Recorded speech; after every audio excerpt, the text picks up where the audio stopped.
শ্রবণ করবার জন্য যে সকল সাধুগুরু বৈষ্ণব দূর দূরান্ত থেকে আগত হয়েছেন, তাদের রাতুল চরণে রহিল আমার কোটি কোটি প্রণাম। কাশী কাঞ্চী অবন্তী দ্বারবতী মথুরাপুরী ইত্যাদি তীর্থ পর্যটনী যদৃশ্য পূর্ণং তদৃশ্য পূর্ণং শ্রীমদ্ ভাগবতী কথা শ্রবণে একোদনৈমিষরণ্যে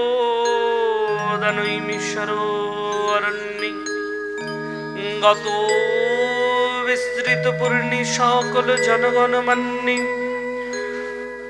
ভীগনন্দন শনকাদি সহস্র ঋষিগণ শ্রোতা শ্রীনন্দ চরণ শ্রীত পরম কারণিক সুতমণি সুখদেব গোস্বামী প্রভুপাদ বক্তা একোদা ব্রহ্ম শাবগ্রহস্থ সদা হৃদয়স্থ গঙ্গা তীরস্থ মহারাজ ধীরাজ পরীক্ষিত মহারাজ শ্রোতা। ভাগবত ভ শব্দে ভক্তি, গ শব্দে জ্ঞান, অর্থাৎ যা শ্রবণের মাধ্যমে ভক্তি জ্ঞান, ব শব্দে বৈরাগ্য, আর ত শব্দে প্রাপ্তি, অর্থাৎ যা শ্রবণের মাধ্যম দিয়ে আমাদের অন্তর হৃদয়ের মধ্যে ভক্তি জ্ঞান ও প্রাপ্তি লাভ হয়, তথাপি সেটাই হচ্ছেন ভাগবত।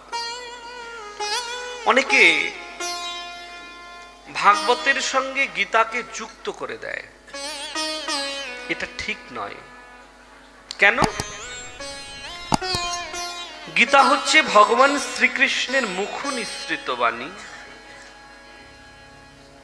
18টা অধ্যায়, 700টা শ্লোক রয়েছে তার মধ্যে। আর ভাগবত কি? ভাগবত হচ্ছে ভগবান শ্রীকৃষ্ণের লীলার রসমৃত গ্রন্থ। এই ভাগবতকে বলা হয় সংহিতা। কিসের সংহিতা? বলছে পরমহংসের সংহিতা। এই ভাগবতের মধ্যে 335টা অধ্যায় রয়েছে, 18,000 শ্লোক রয়েছে।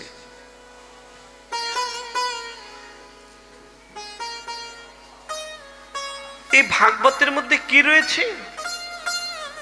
বলছে এই ভাগবতের মধ্যে ত্রিবেণী রয়েছে।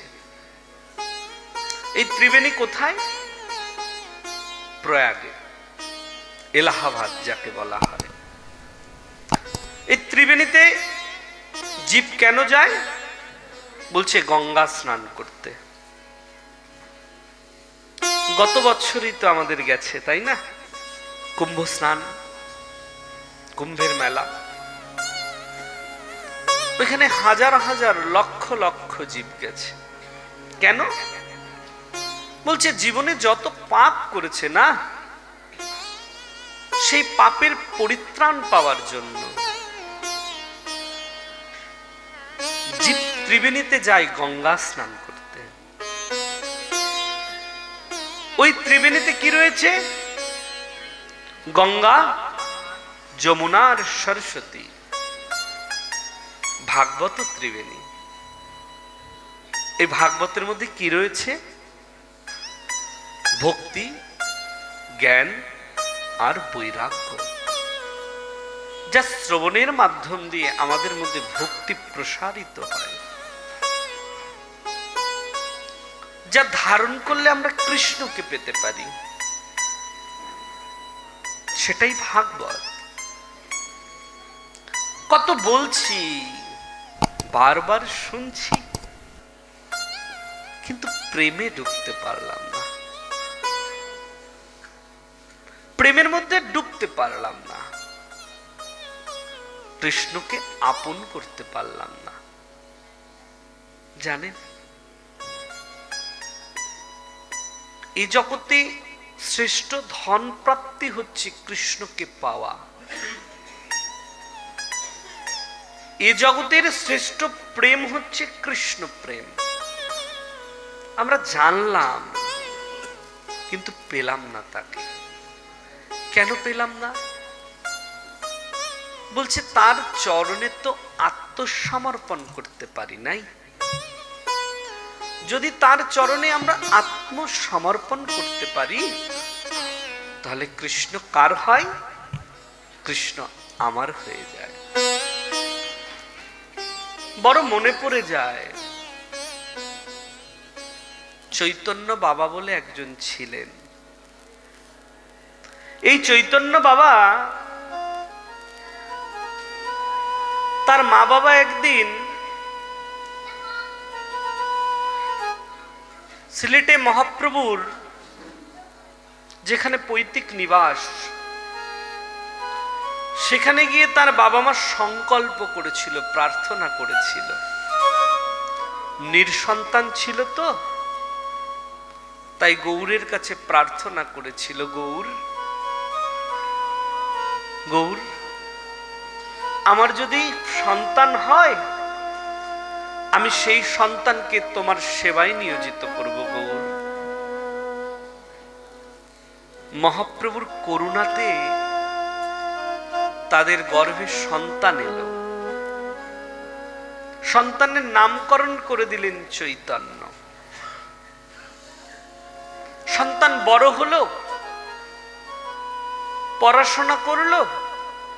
মা বাবা তাকে বলেছিল, বাবা তুই ভগবানের সেবায় নিয়োজিত হ।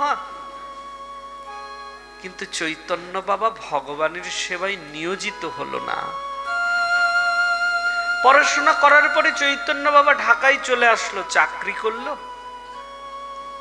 চাকরি করার পরে প্রথম মাসের যখন বেতনটা হাতে নিল না, বেতনটা হাতে নিয়ে চিন্তা করলো, আমি এই অর্থ দিয়ে কি করব? মা বাবা নাই, দেহ রেখেছে। এই অর্থ আমি কোন কাজে লাগাবো, কোন সেবায় লাগাবো? কর্ম ভালো লাগছে না। তখন তিনি চলে আসলেন পৈতৃক নিবাসের ওইখানে।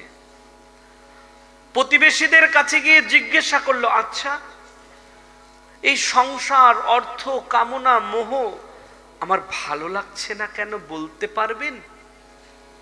প্রতিবেশীরা বলল, জানো আমরা শুনেছিলাম তোমার বাবা মা নিঃসন্তান ছিল, মহাপ্রভুর কাছে প্রার্থনা করেছিল, গৌর যদি পুত্র হয় সেই পুত্রকে আমি তোমার সেবায় নিয়োজিত করে দেব। চৈতন্য বাবা বুঝে গেলেন এই অর্থ পেয়েও কেন অর্থের প্রতি আমার মোহ হচ্ছে না। বুঝে গেলেন। চৈতন্য বাবা সব কিছু ত্যাগ করে দিয়ে চলে গেলেন, জানেন কোথায়? শ্রীধাম নবদ্বীপে চলে গেলেন। শ্রীধাম নবদ্বীপে যেখানে মহাপ্রভুর জন্মস্থান রয়েছে না, চৈতন্য বাবা মহাপ্রভুর জন্মস্থানে গিয়ে যেখানে মহাপ্রভুর সেবিত বিগ্রহ রয়েছে না, সেই বিগ্রহের সম্মুখে দাঁড়িয়ে চৈতন্য বাবা প্রার্থনা করছে, গৌরের কাছে আত্মনিবেদন করছে, প্রার্থনা করছে গৌরের কাছে, গৌর গৌর তুমি না আমায় অঙ্গীকার করেছিলে, গৌর তুমি না আমায় অঙ্গীকার করেছিলে, গৌর আমি না সারা জীবনের জন্য তোমার চরণে দাস হয়ে থাকব। গৌর আমার যে কেউ নাই, গৌর এখন আমার কিবা হবে বলো? গৌর এখন আমার কিবা হবে, গৌর বলো না। আমি কোথায় যাই গৌর? তুমি ছাড়া যে আমার আর কেউ নাই, গৌর গৌর তুমি আমায় কৃপা করো, গৌর তুমি আমায় কৃপা করো। চৈতন্য বাবা বুঝে গেছিলেন এই জগতে যদি পূর্ণ সুখ বলে কিছু থাকে না, সেটা গৌরের সেবায়, সেটা গৌরের সেবায়, নিতাইয়ের সেবায়। জানেন, জীবনে যদি কিছু চাইতে হয় না,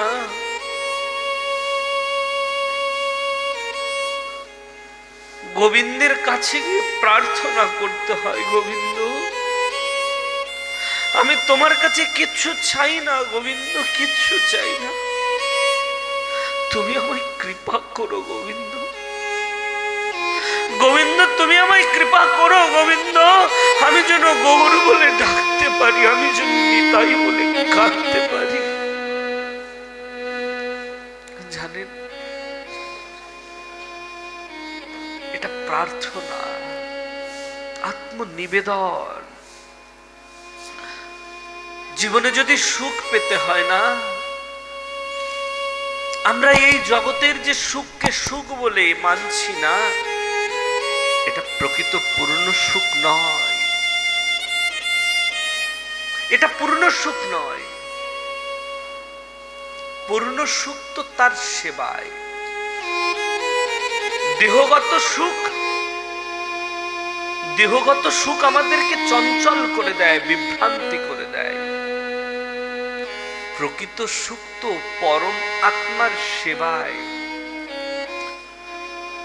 প্রকৃত সুখ তো গোবিন্দের সেবায়। জানেন,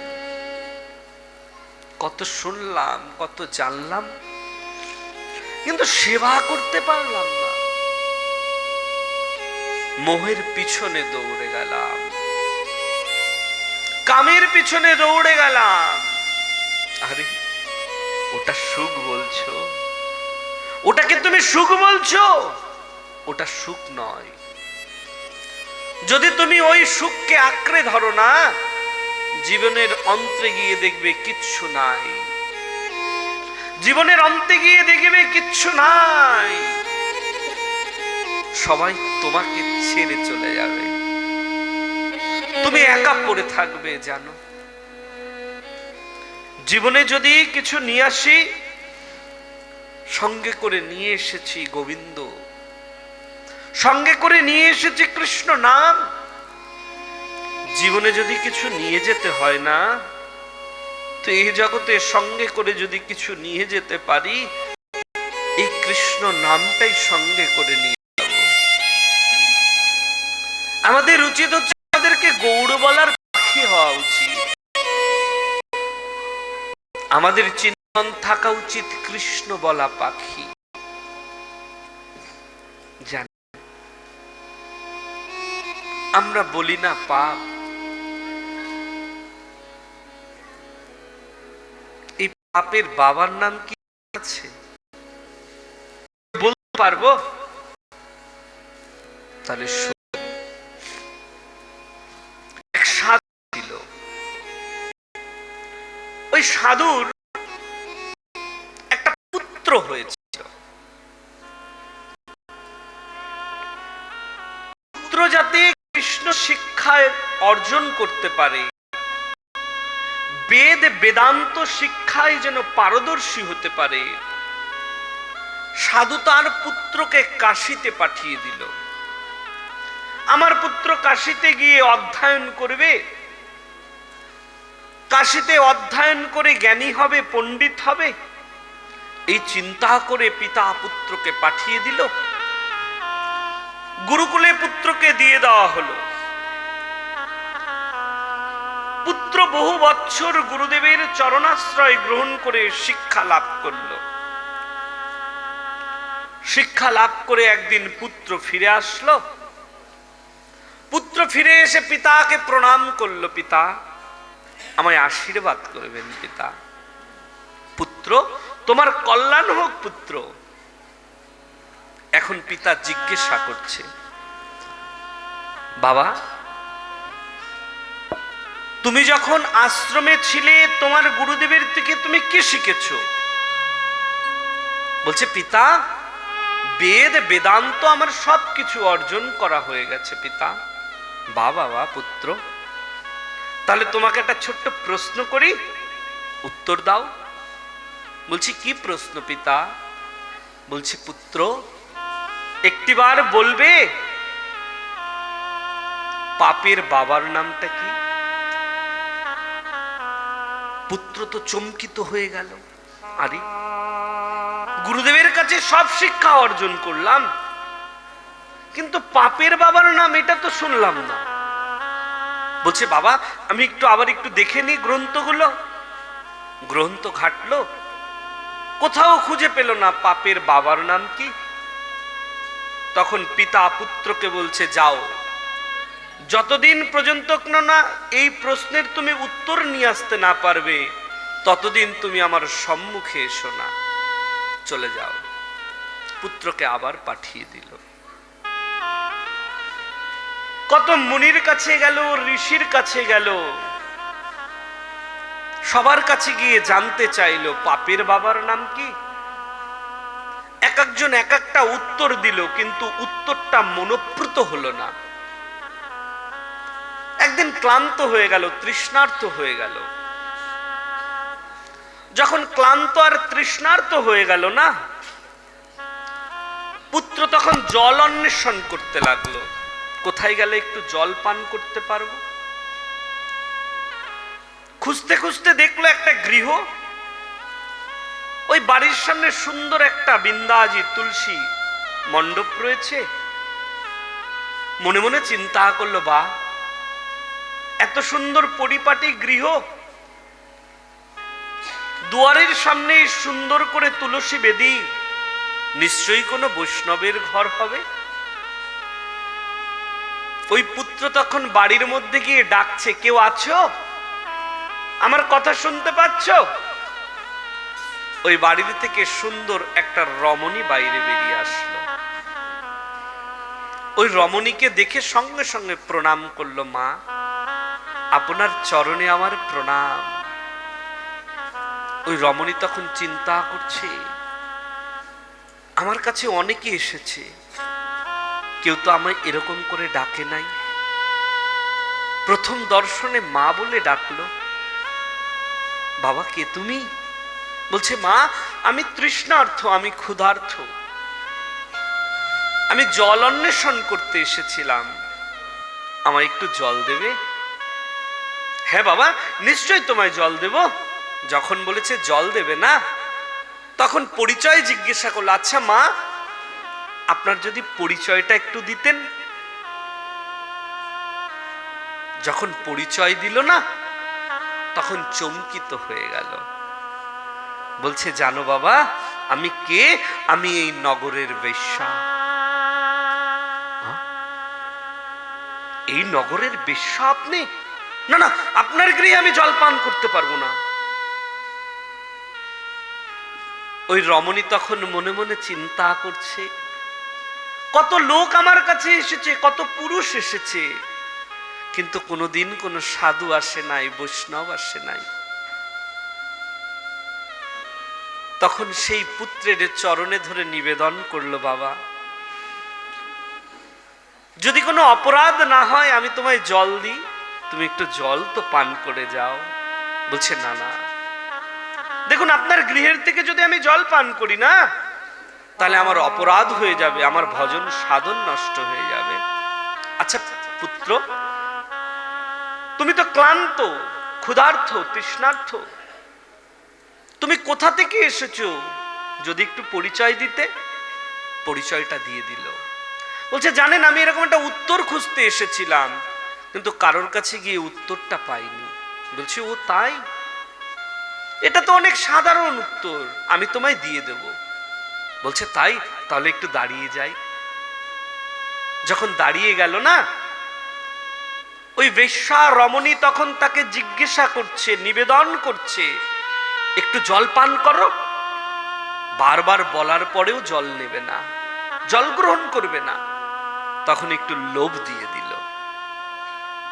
বলছে, বাবা, আমি যদি তোমাকে কিঞ্চিত মোহর দিই, 5টা মোহর দিই, তাহলে তুমি আমার হাতের জল পাবে নিশ্চয়ই। বলছে, হ্যাঁ, আমি আপনার হাতের জল পাবো না, আপনার গৃহের আমি জল পাবো। বলছে, ঠিক আছে, তাই হোক। গিয়ে জল পান করলো। এখন মনে মনে চিন্তা করছে, আরে সাধু এসেছে, যদি তাকে একটু সেবা করাতে পারি আরো পূর্ণি হয়ে যাবে। তখন ওই পুত্রের কাছে আবার বলছে, বাবা আমি যদি তোমার কিঞ্চিত কোনো সেবার আয়োজন করি তুমি পাবে? বলছে না না, আমি আপনার গৃহের অন্ন আমি নিতে পারবো না। আবার লোভ দিয়ে দিল, বলছে বাবা আমি যদি তোমাকে 10টা মোহর দিই তাহলে কি তুমি আমার গৃহের অন্ন পাবে? বলছে হ্যাঁ আমি অন্ন পেতে পারি, কিন্তু ওটা আমি নিজে রন্ধন করে পাবো। বলছে তাই হবে। নিজে রন্ধন করলো, রন্ধন করে ভগবানকে ভোগ নিবেদন করে যখন প্রসাদ পেতে যাবে না, তখন ওই মা আবার বলছে বাবা মনের মধ্যে বড় বাসনা জেগেছে, আমি যদি তোমায় কিঞ্চিত অন্ন সেবা করিয়ে দিই। বলছে না না, আপনার হাতের স্পর্শ আমি নিতে পারবো না। বলছে দেখো আমি যদি তোমাকে অন্ন সেবা করিয়ে দিই তাহলে আমি তোমাকে 20টা মোহর দেব। বলছে ঠিক আছে তাই হবে। 20টা মোহর নিল, 10টা মোহর নিল, 5টা মোহর নিল। ওই গৃহের থেকে যখন আসতে যাবে তখন মনে পড়েছে, আরে উনি না বলেছে উত্তরটা দিয়ে দেবে, উত্তরটা তো দিল না। আবার ঘুরে গিয়ে জিজ্ঞাসা করছে, আচ্ছা আপনি না বলেছিলেন আমায় উত্তর দেবেন পাপের বাবার নাম কি? উত্তরটা তো দিলেন না। বলছে পুত্র তোমার বাবার কাছে গিয়ে বলবে জানো পাপের বাবার নাম হচ্ছে লোভ। পাপের বাবার নাম কি? লোভ। বলছে কেমন করে? বলছে দেখো তোমাকে যখন জল দিতে চাইলাম তুমি জল নিলে না, কিন্তু যখন তোমাকে মোহরের কথা বললাম তখন তুমি রাজি হয়ে গেলে।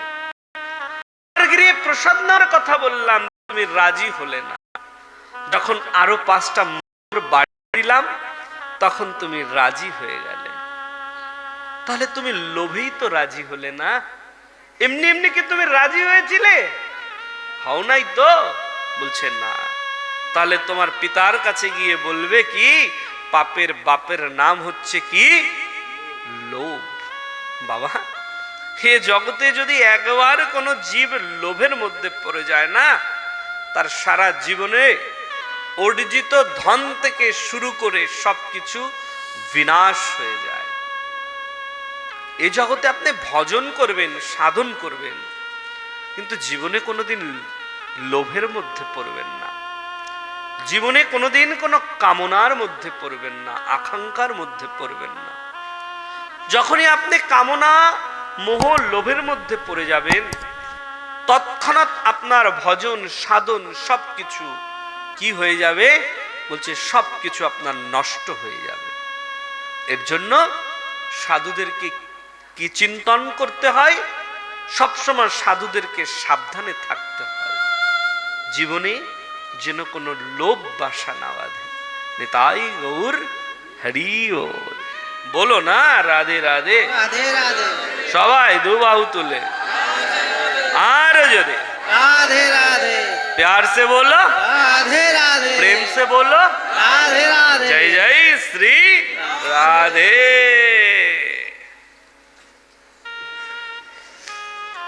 তাহলে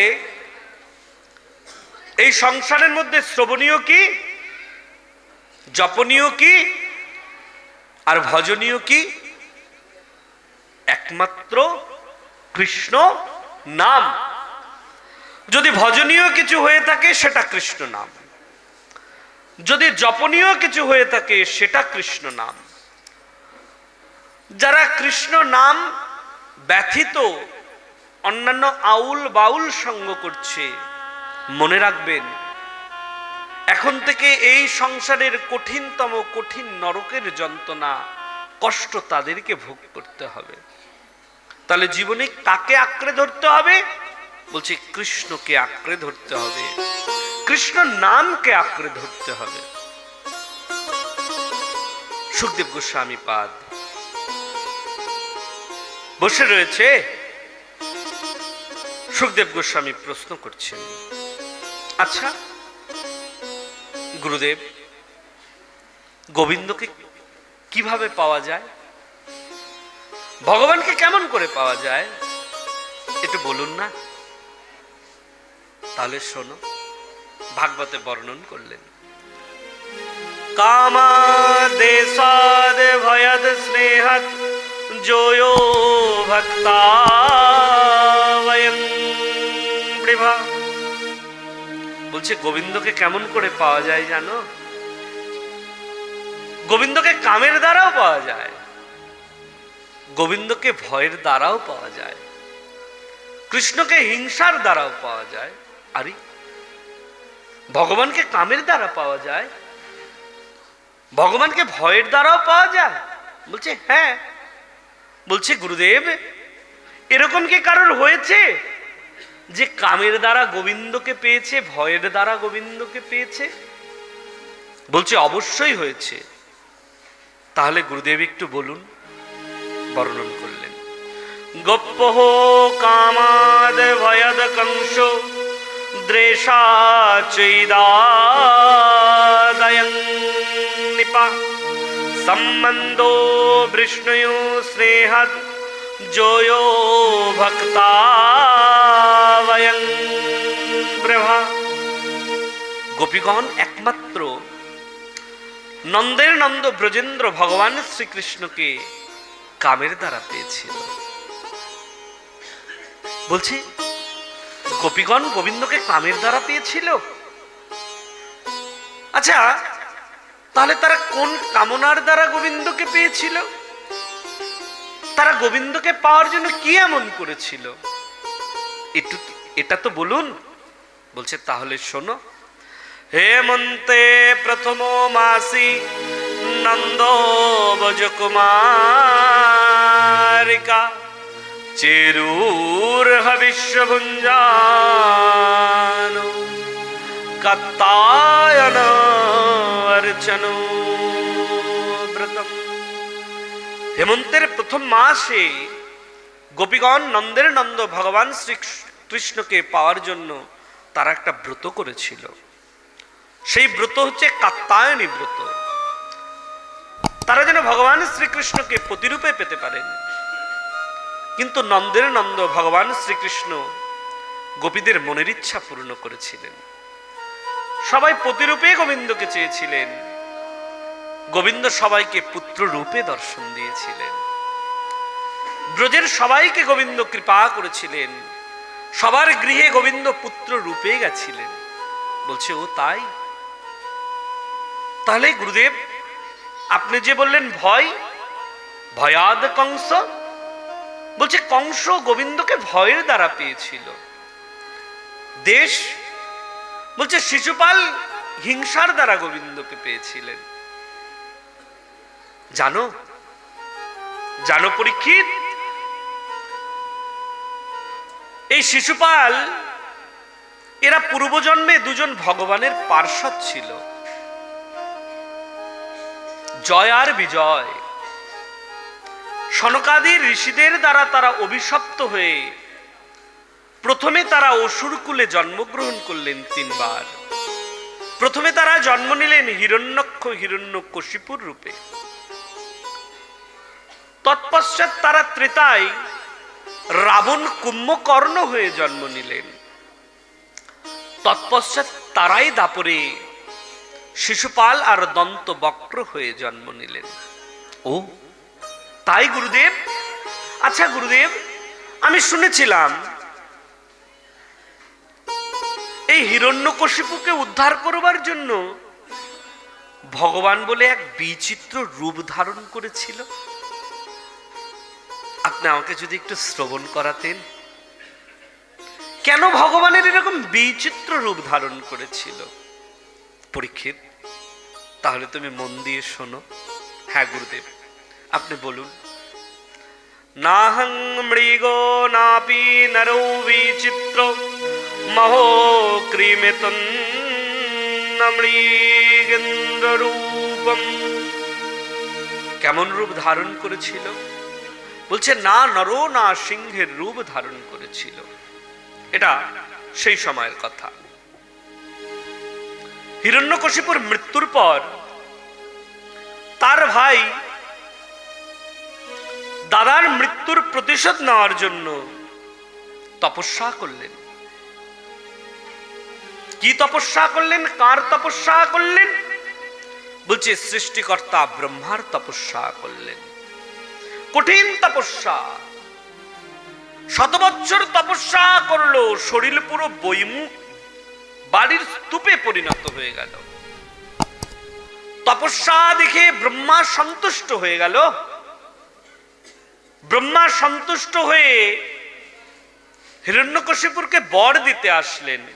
হে কাশ্যপ নন্দন, আমি তোমার তপস্যা দেখে সন্তুষ্ট হয়েছি। কাশ্যপ নন্দন, তুমি আমার কাছে বর চাও। উত্তিষ্ঠ তিষ্ঠ ভদ্রন্তে তপো সিদ্ধসি কশ্যপ বরদহং অনুপ্রাপ্ত ব্রিয়ত্বামি স্মৃত। উঠো উঠো উঠো কাশ্যপ নন্দন, তুমি আমার কাছে যা চাইবে চেয়ে নাও। আমি তোমার তপস্যায় সন্তুষ্ট হয়েছি কাশ্যপ নন্দন। হিরণ্যকশিপুর বর চাইলেন। হে ব্রহ্মা, হে পরমপিতা ব্রহ্মা, যদি বর দিতে হয় না তাহলে আপনি আমাকে অমরের বর দিন, আমি যেন অমর হয়ে থাকতে পারি। ব্রহ্মা বললেন না না, এটা সম্ভব নয়। কেন? বলছে এই পৃথিবীতে কেউ অমর নয়, না তুমি অমর না আমি অমর। একদিন আমারও মৃত্যু হবে। বলছে তাই? বলছে হ্যাঁ। বলছে তুমি অমরবাদে যা চাইবে তুমি আমার কাছে তাই পেয়ে যাবে। তুমি অমরবাদে আমার কাছে অন্য কিছু চাও? হিরণ্যকশিপুর মনে মনে চিন্তা করলেন, এমন কিছু চাইতে বলেছে তো, আচ্ছা অমর চাইবো না, তাহলে একটু ঘুরিয়ে ফিরিয়ে চাই। কিভাবে ঘুরিয়ে ফিরিয়ে চাইলেন? না অন্তরে বহিরে দিবানক্তম না অন্নস্মাদোপি চায়ুধৈ না ভ্রূমো না মরে মৃত্যুন নরৈনো মৃগয়োরপি। না দিনে মরি, না বাইরে মরি, না রাত্রে মরি, না আকাশে মরি, না পাতালে মরি, না স্থলে মরি, না পশুর হাতে মরি, না পক্ষীর হাতে মরি, না দানবের হাতে মরি, না মনুষ্যর হাতে মরি, না বজ্রের হাতে মরি, না অস্ত্রের হাতে মরি। ও তাই? বলছে হ্যাঁ। বলছে আর কিছু বাকি আছে? বলছে 12 মাসেও যেন আমার মৃত্যু না হয়। বলছে ও বুঝে শুনে চাইলে তো, দেখো। বলছে হ্যাঁ আর একটা বাকি আছে। কি বাকি? বলছে আপনার দ্বারা রচিত কোন সৃষ্টির জীবের হাতে যেন আমার মৃত্যু না হয়। বলছে তথাস্তু, তাই হবে। যখনই বর দিল না, হিরণ্যকশিপুর সঙ্গে সঙ্গে অট্টহাস্য করতে লাগলো। আরে আরে আরে, ব্রহ্মা দেখি খুব বোকা। বলেছিল অমর দেবে না, তাহলে ঘুরিয়ে ফিরিয়ে কি দিয়ে গেল? ঘুরিয়ে ফিরিয়ে তো অমর দিয়ে গেল না। না দিনে মরি, না রাত্রে মরি, না বাইরে মরি, না স্থলে মরি, না আকাশে মরি, না পাতালে মরি, না জলে মরি, না স্থলে মরি। আমার তো মৃত্যুই হবে না, আমি তো ঘুরিয়ে ফিরিয়ে অমর হয়ে গেলাম। বোকা ব্রহ্মা। হিরণ্যকশিপুর কি করলেন? সমস্ত সব অসুরদেরকে নিয়ে স্বর্গ মর্ত পাতাল সব কিছু আক্রমণ করে দিল। আরে ত্রিভুবন জয় করে নিল। চারিদিকে হিরণ্যকশিপুর জয় জয়কার হতে লাগলো। সবাই হিরণ্যকশিপুর জয় জয়কার করে। কেউ দেখে জয় জয়কার করে, কেউ ভয়ে জয় জয়কার করে। কেন? বলছে ভুলেও কেউ বিষ্ণু নাম নেয় না। যদি কেউ বিষ্ণু নাম নেয়, সঙ্গে সঙ্গে তার কি করা হয়? বলছে তার প্রাণ কেড়ে নেওয়া হয়, অথবা তাকে কারাগারে বন্দী করে রাখা হয়। কেউ বিষ্ণু নাম নেয় না। কিন্তু ভগবানের কি কৃপা, ভগবানের কি মহিমা দেখুন। সেই দুষ্টু হিরণ্যকশিপুর ঘরেই ভগবানের এক পরম ভক্তের জন্ম হলো। নাম কি জানেন তার? নাম হচ্ছে প্রহ্লাদ। বলিয়ে প্রহ্লাদ মহারাজ কি।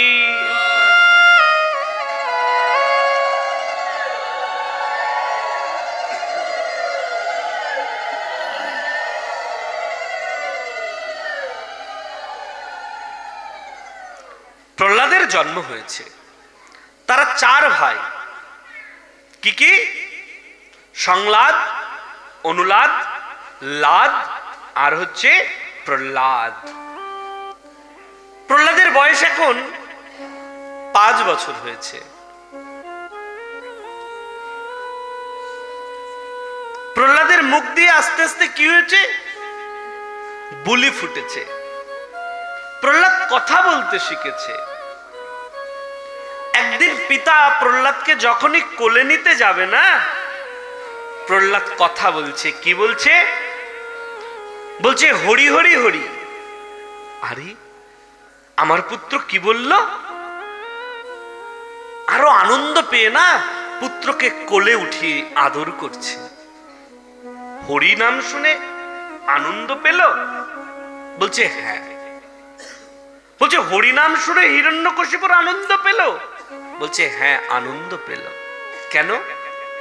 বলছে প্রহ্লাদ তো ছোট। প্রহ্লাদ যখন মুখ দিয়ে হরি হরি বলতে যাচ্ছে না, প্রহ্লাদ মুখ দিয়ে হরি বলতে পারছে না। প্রহ্লাদের মুখ দিয়ে কি বেরাচ্ছে? বলছে ওরি ওরি ওরি। ওরি কথার অর্থ কি? ওরি কথার অর্থ হচ্ছে শত্রু।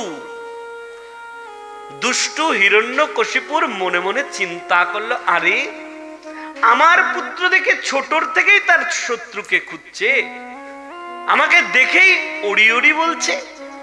কিন্তু আদেও কি ওরি বলছিল? বলছে না, প্রহ্লাদ তো হরি বলছে। জানেন, নেশাগ্রস্ত জীব না, সারা দিন যা করে না, সে সব সময় ওটাই চিন্তা করতে থাকে। নেশাগ্রস্ত জীব সবসময় যে নেশা করে, সে সবসময়ের জন্য ওটাই চিন্তন করতে থাকে। তাই হিরণ্যকশিপুরও ওই চিন্তা। কারণ খাইতে বসতে শুইতে সবসময় তো হরির চিন্তা করে নিজে নিজে। কোথায় গেলে হরিকে পাবো, কোথায় গেলে আমি হরিকে পেয়ে হরিকে বধ করব, এই চিন্তা করে। প্রহ্লাদের বয়স এখন 5 বছর। প্রহ্লাদকে গুরুকুলে পাঠিয়ে দেওয়া হলো। গুরু শুক্রাচার্যের একটা স্থাপিত বিদ্যালয় রয়েছে, ওইখানে 2 জন শিক্ষক রাখা হয়েছে।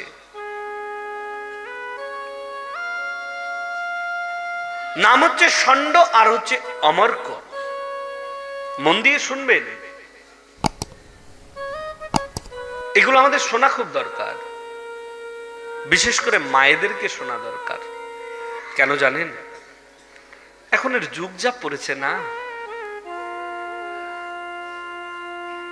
তাদের ভক্তি নিষ্ঠা তো নষ্ট হয়ে যাচ্ছে।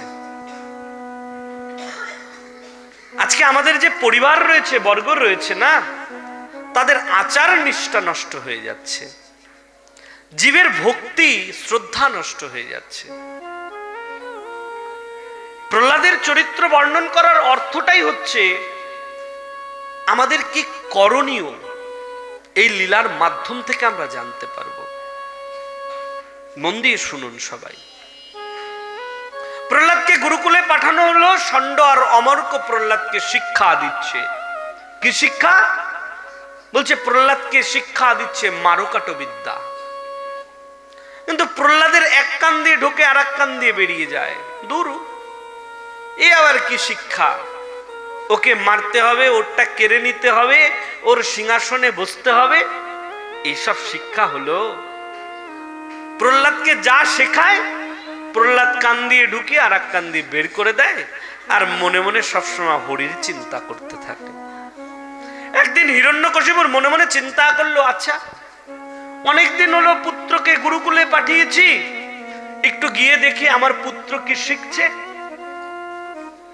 হিরণ্যকশিপুর গুরুকুলে গিয়ে পুত্রকে কোলে নিয়ে জিজ্ঞাসা করছে, একদাসুরাটো পুত্র মঙ্কমার পণ্ডব প্রপচ্ছো কথতং বৎসো মন্যতে সাধু যদ ভবান।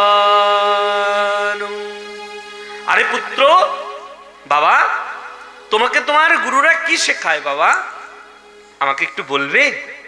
যখন বলেছে কি শেখায় না, প্রহ্লাদ মনে মনে চিন্তা করছে, দূর, গুরুরা তো মারকাটো বিদ্যা শেখায়, বাবাকে কি এই কথা বলা যায়?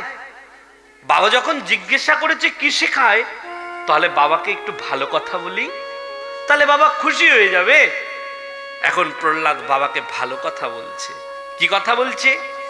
তত সাধু মন্যে সুরবর দ্রহীনং সদা সমুদ্বিগ্নো ধ্রিয়ম সদ্গৃহাত হিত্বাতু আত্মপাতং গৃহমন্দ ক্রূপং বনং গতো যদ্দো হরিমাশ্রয়েতে। জানো বাবা, এই সংসারের মধ্যে যদি আশ্রয় বলে কোনো স্থান হয়ে থাকে না বাবা, আশ্রয়ের একমাত্র স্থান হচ্ছে জীবের শ্রীহরির চরণে আশ্রয় গ্রহণ করা। বাবা আমাদের সবার উচিত কি জানো বাবা, এই সংসারকে ত্যাগ করে দিয়ে না গভীর অরণ্যের মধ্যে গিয়ে, গভীর অরণ্যের মধ্যে বসে ভগবানের ভজন করা, গোবিন্দের স্মরণ করা, শ্রীহরির স্মরণ করা। যখনই শুনেছে না, হিরণ্যকশিপুর তো সঙ্গে সঙ্গে ক্রোধিত হয়ে গেল। আরে কে শেখাচ্ছে আমার পুত্রকে? ষণ্ড আর অমর্ক? কোথায় কোথায় ষণ্ড আর অমর্ক? আরে হিরণ্যকশিপুর কণ্ঠ শুনেই তো ষণ্ড আর অমর্ক ভয় পেয়ে থরথর করে কাঁপতে লেগেছে। কাঁপতে কাঁপতে এসে কি বলছে? নমৎ প্রণীতং নপর প্রণীতং সুতো বদতে সোতাবেন্দ্র শত্রু নৈসর্গিকীয়ং মতিরস্ত্র রাজন নিয়শ্চ মন্নয়ো কদদায় স্মমান। মহারাজ মহারাজ মহারাজ, আমরা শেখাইনি মহারাজ, আমরা শেখাইনি। মনে হয় আপনার কোনো শত্রু এসে তাদেরকে শিখিয়ে দিয়ে গেছে, কারণ আপনার তো শত্রুর অভাব নাই। কোন শত্রু এসে আপনার পুত্রকে শিখিয়ে দিয়ে গেছে, আমরা তো নিজেরাই কথা জানি না মহারাজ। ও ঠিক আছে, তাই হয়তো হবে, না হলে কেই বা শেখায় বলো? সত্যিই বলেছ, আমার তো শত্রুর অভাব নেই। তাহলে এক কাজ করো, বেশি করে পাহারা বাড়িয়ে দাও, যেন আশ্রমের মধ্যে কেউ প্রবেশ করতে না পারে। ঠিক আছে, তাই হবে। আশ্রমে পাহারা বাড়িয়ে দিল। প্রহ্লাদ আবার সেই শিক্ষা শিখতে লাগলো। গুরুরা শেখায়, প্রহ্লাদ মনে মনে হরিনাম করে। আচ্ছা, প্রহ্লাদ ছোট থেকে হরিনাম শিখলো কেমন করে? গুরুরা তো তাকে মারকাটো বিদ্যা শেখায়, কিন্তু প্রহ্লাদ হরিনাম জানলো কেমন করে? এটা সেই সময়ের কথা যখন হিরণ্যকশিপুর মহাদত্ত ব্রহ্মার তপস্যা করতে গেছিল না, তখন দেবরাজ ইন্দ্র মনে মনে চিন্তা করলো, আরে হিরণ্যকশিপুর যে স্ত্রী ভগবতী কয়াদু, সে তো গর্ভবতী, তার গর্ভে সন্তান রয়েছে। হিরণ্যকশিপুর মহাদত্ত অসুর, তার ঘরের যে পুত্র হবে সে অসুর হবে। তাহলে এক অসুর জন্ম নেওয়ার আগেই তাকে তার গর্ভের মধ্যেই মেরে দেওয়া ভালো। এই চিন্তা করে দেবরাজ ইন্দ্র কয়াদুকে হরণ করে তার আশ্রমে নিয়ে আসলো। যখনই কয়াদুর গর্ভকে নষ্ট করতে যাবে না, তৎক্ষণাৎ উপস্থিত হয়ে গেল দেবর্ষি নারদ। দেবর্ষি নারদ বিনাতে হরিনাম গাইতে গাইতে যখন ইন্দ্রের কাছে এসেছে, দেখছে ইন্দ্র ভগবতী কয়াদুকে ধরে কয়াদুর গর্ভকে নষ্ট করতে যাবে। দেবর্ষি নারদ তখনই বলছে, আরে আরে আরে দেবরাজ, এ তুমি কি করছো দেবরাজ? জানেন দেবর্ষি, একে আপনি চেনেন? এ হিরণ্যকশিপুর স্ত্রী, এর গর্ভে তার সন্তান রয়েছে। তো এক অসুর জন্ম নেওয়ার আগে তার গর্ভকেই, তার গর্ভের মধ্যেই তাকে শেষ করে দেওয়া ভালো। দেবর্ষি নারদ তখন বলতে লাগলেন, দেবরাজ, ফোন বাজছে, ফোনটা সাইলেন্ট করুন। দেবরাজ, এ জগতে সব থেকে বড় অপরাধ কি জানো? গর্ভের সন্তানকে হত্যা করা। ভ্রূণ হত্যার মতো পাপ এ জগতে নাই, আর তুমি সেই পাপের মধ্যে লিপ্ত হতে যাচ্ছ। তুমি কি ভুলে গেছো কে বলেছে অসুরের ঘর থেকে অসুরই জন্ম নেবে? তুমি কি ভুলে গেছো দেবরাজ, হিরণ্যকশিপুর যে পিতা আর তোমারও পিতা, দুজনের তো একই পিতা, তাই না? তোমরা একই বাপের দুজন ছেলে। একজন রাক্ষস হয়েছে, তুমি দেবতা হয়েছ। এই কাশ্যপের দুজন স্ত্রী ছিলেন,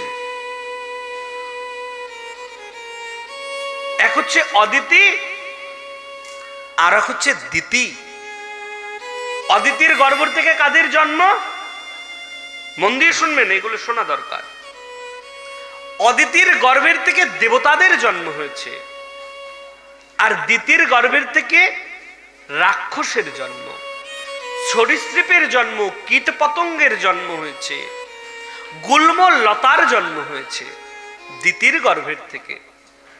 তো একই বাপের তোমরা কিন্তু দুজন সন্তান।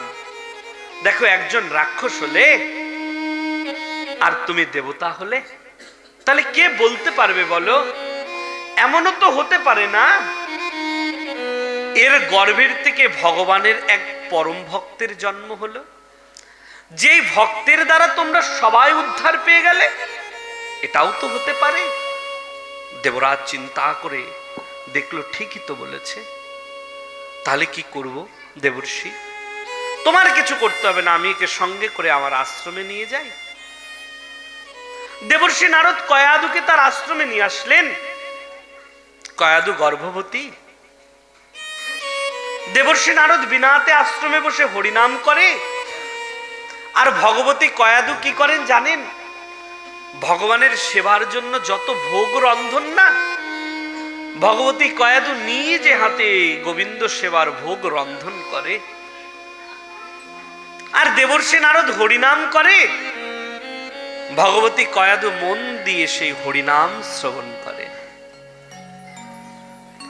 তো প্রহ্লাদ হরি কথা জানবে না তো কি আমরা জানবো? আরে মাতৃগর্ভে বসে বসেই তো প্রহ্লাদ হরি কথা শুনেছে। মাতৃগর্ভে বসে বসেই তো প্রহ্লাদ হরি কথা শিখেছে। এর জন্য মনে রাখবেন, যখন মায়েরা গর্ভবতী হয় না, যখন 7 মাস হয়ে গেলে তাদেরকে যে স্বাদ দেওয়া হয়, ওই সময় তো আমরা স্বাদের অনুষ্ঠানের মধ্যে কত কিছুই না করি। একটু বড়লোক টাকা পয়সা হয়ে গেলে তো কোনো কথাই নাই। বলছে, গ্রামের মধ্যে মান সম্মান কি আমার কম আছে নাকি? এক ছেলের একটা মাত্র বউ, তাও আর প্রথম সন্তান। দরকার পড়লে ঢাকার থেকে না হোক চিটাগাংয়ের থেকে নিয়ে আসবো। কি বলছে? ভালো খাওয়াতে হবে। কি খাওয়াবো? বলছে চিংড়ি, ইলিশ, রুই, কাতলা। মূর্খ, কোনদিন খাওয়াতে নেই। যখন স্বাদ ভক্ষণ করা হয়, ওই মায়েদেরকে উচিত ভগবানের প্রসাদ সেবা করানো। কেন? বলছে গর্ভের যে সন্তান রয়েছে না, 7 মাসে সে মা যেটা গ্রহণ করে, গর্ভে বসে বসে ওই সন্তান ওটাই গ্রহণ করে। মা যেটা শ্রবণ করে, গর্ভের সন্তান গর্ভে বসে বসে ওটাই শ্রবণ করে।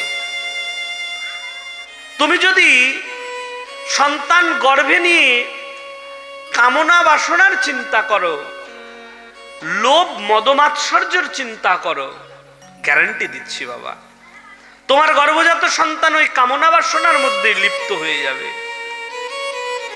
লোভ মোহের মধ্যে ডুবে যাবে। এটা আমার কথা নয়, এটা ভগবানের কথা। তুমি যেরকম কর্ম করবে তোমার গর্ভের সন্তান সেরকম কর্ম ফল নিয়ে জন্মগ্রহণ করবে। তার জন্য আমাদেরকে এখন থেকে সাবধান হওয়া উচিত, কঠিনভাবে সাবধান হওয়া উচিত। আমরা কলির ধার প্রান্তে চলে এসেছি জানেন। মানুষের বুদ্ধি নষ্ট হয়ে গেছে, আপন বলে কাউকে মানুষ চিনতে পারছে না, মানুষ বুঝতে পারছে না, মানুষ নেশায় গ্রস্ত হয়ে গেছে, হিংসার মধ্যে ডুবে গেছে। কে কাকে বধ করবে, কে কত অর্থ লাভ করবে, কে কত ধন প্রাপ্তি করবে, মানুষের চিন্তনের মধ্যে এটা ডুবে গেছে। তার জন্য আমাদেরকে উচিত এখন থেকে সাবধান হয়ে যাওয়া। তাই প্রহ্লাদ মাতৃগর্ভে বসে বসেই তো হরি কথা শুনেছে, হরি কথা শিখেছে, তাই সে জন্মের পর থেকেই হরি কথা বলতে পারে, হরি কথা শোনাতে পারে। আবার ৩-৪ মাস পার হয়ে গেল, হিরণ্যকশিপুর চিন্তা করলো আচ্ছা এখন গিয়ে একটু দেখি। কিন্তু একদিন কি হলো জানেন? একদিন আশ্রমে ষণ্ডর অমর্কের একটা নেমন্তন্ন এসেছে। কি নেমন্তন্ন? বলছে কোনো এক যজমানের বাড়িতে গিয়ে কোনো একটা অর্চন করে দিয়ে আসতে হবে, কোনো এক যজমানের বাড়িতে গিয়ে একটা অর্চন করতে হবে। তখন ষণ্ডর অমর্ক চিন্তা করছে আচ্ছা আমরা দুজন যদি চলে যাই তাহলে বিদ্যালয়টা দেখবে কে? নিশ্চয়ই কারোর উপর কোনো দায়িত্ব তো দিয়ে যেতে হবে। তাহলে আশ্রমে যে ছাত্র রয়েছে তাদের মধ্যে একজনকে দায়িত্ব দিয়ে যাই, সে সব বাচ্চাদেরকে কন্ট্রোল করবে। তখন কাকে দেব চিন্তা করে দেখলো একজন আছে, প্রহ্লাদ। প্রহ্লাদ রাজার ছেলে, তাহলে দায়িত্ব প্রহ্লাদের কাছে দিয়ে যাই।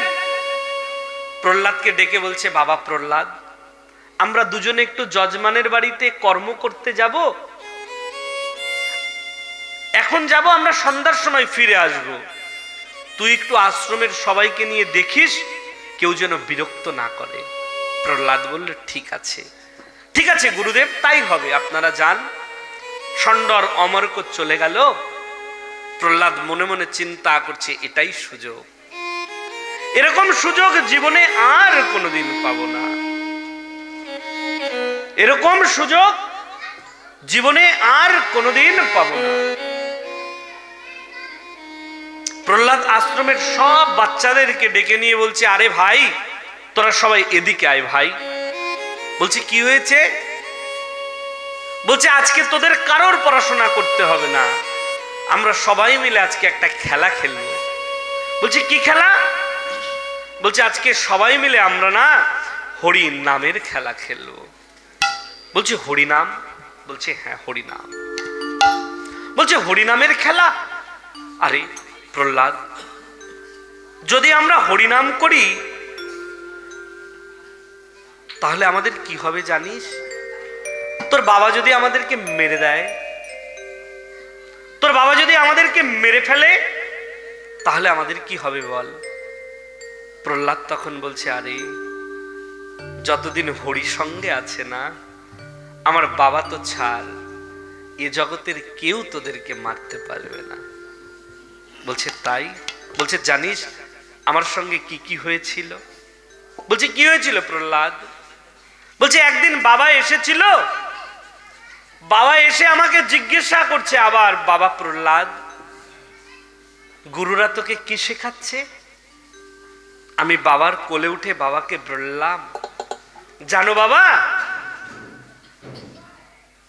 একটা সময় আমি বাবাকে বলেছিলাম এ জগতে যদি আশ্রয় গ্রহণ করতে হয় একমাত্র ভগবানের চরণে আশ্রয় গ্রহণ করতে হবে। কিন্তু সেদিন বাবা বুঝতে পারেনি। বাবা সেদিন আমাকে কোলে নিয়ে বলেছিল বাবা প্রহ্লাদ এসব কথা কোনোদিন বলতে নাই, গুরুরা যা শেখায় তাই বলতে হয়। আমি সেদিন মনে মনে চিন্তা করেছিলাম আমি তো ভগবানের কথাই বললাম, হয়তো বাবা ঠিক মতো বুঝতে পারেনি। যদি আবার কোনোদিন বাবা জিজ্ঞাসা করে, সেদিন বাবাকে আমি ভালো করে বুঝিয়ে বলবো। আবার একদিন এরকম সময় এসেছিল রে, বাবা আমাকে জিজ্ঞাসা করলো, প্রহ্লাদ এখন তুমি কি শিখছো? সেদিন বাবার কোলে উঠে মনে মনে চিন্তা করলাম একটু ভালো করে বুঝিয়ে বলবো। সেদিন বাবাকে বললাম, জানো বাবা, এ জগতে কোনো কিচ্ছু নাই, এ জগতে একমাত্র জীবের রাস্তা হচ্ছে ভক্তি। জীবনে যদি উদ্ধার পেতে হয়, তাহলে তোমাকে উদ্ধার পেতে হলে তোমাকে ভক্তির রূপী আশ্রয় গ্রহণ করতে হবে। জানো বাবা, এই ভক্তি কয় প্রকারের? এই ভক্তি 9 প্রকারের বাবা, যাকে নববিধা ভক্তি বলা হয়েছে। এই নববিধা ভক্তি কি? শ্রবণং কীর্তনং বিষ্ণু শরণং পাদ সেবনম अर्चनं बंधनं दस्सु सखो आत्मनिवेदनम् इति पुंसारो प्रीतो विष्णु भक्तिश्चनो नवलक्षणा क्रियते भगवतो अध्वा तन्मन्ये